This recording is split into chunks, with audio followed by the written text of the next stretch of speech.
子然，唉，我而家學校最近太多測驗啦，又有中文又有歷史，太多嘢記，同埋我仲諗住聖誕節嗰陣時去澳門玩下。唉，澳門有太多旅遊景點，有太多嘢食，仲要做嗰啲攻略。唉，我而家記咁多嘢，我頭都暈啊！我明啊，我前排都係咁，又要考試，又要做功課，又要做啲旅遊攻略咁樣，個腦根本都唔夠用。不過我都發現咗一個好好用嘅嘢，啱好都可以解決你嗰個問題。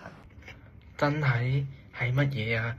又可以提升我嗰個記憶力，又可以學到澳門嗰啲知識，有啲咁好嘅嘢，快啲推介俾我！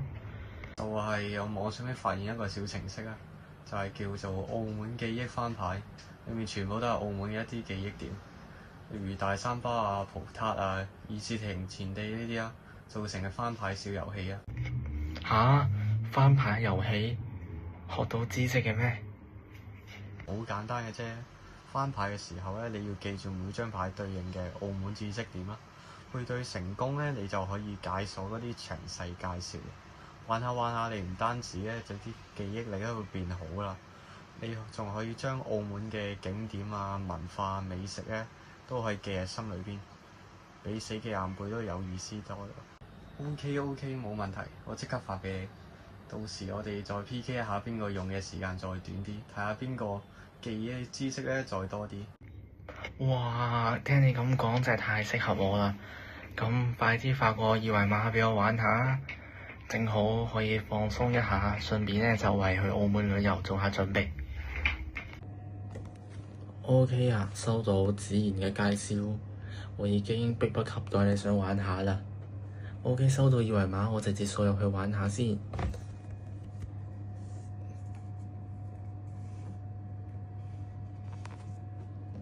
哇，好高級嘅感覺，前往體驗。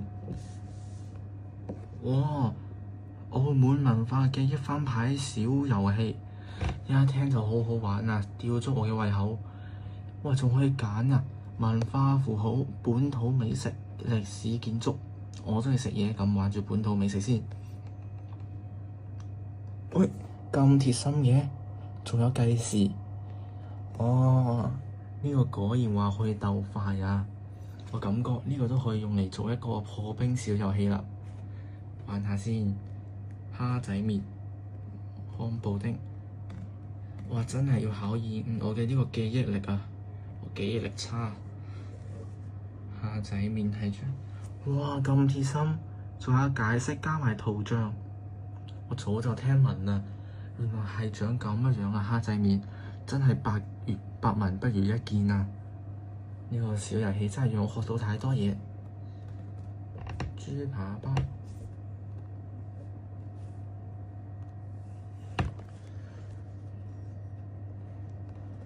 雙皮奶，早就聽聞啦，原來係咁樣嘅，去就一定要試下先。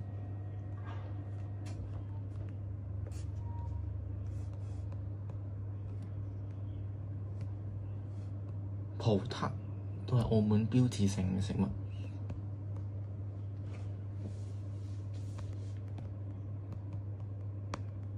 澳門奶茶同香港奶茶有咩區別呢？到時候試下就知啦。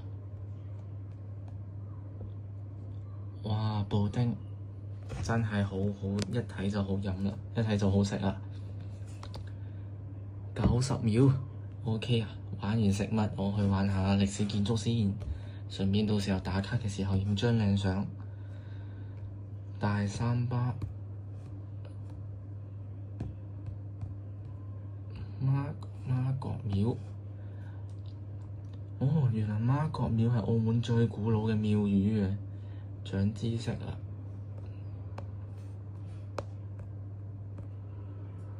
哪吒廟、大三巴、澳門塔，呢個塔享譽全球美譽，又可以跳傘，又可以食嘢，又可以觀光。到時一定去玩下。議事亭前地，玫瑰堂。玩完食嘅，玩完建築，再睇下澳門有啲咩本土嘅一啲標誌性嘢啦。大三巴啦，係啦，龍環葡韻葡塔、澳門塔、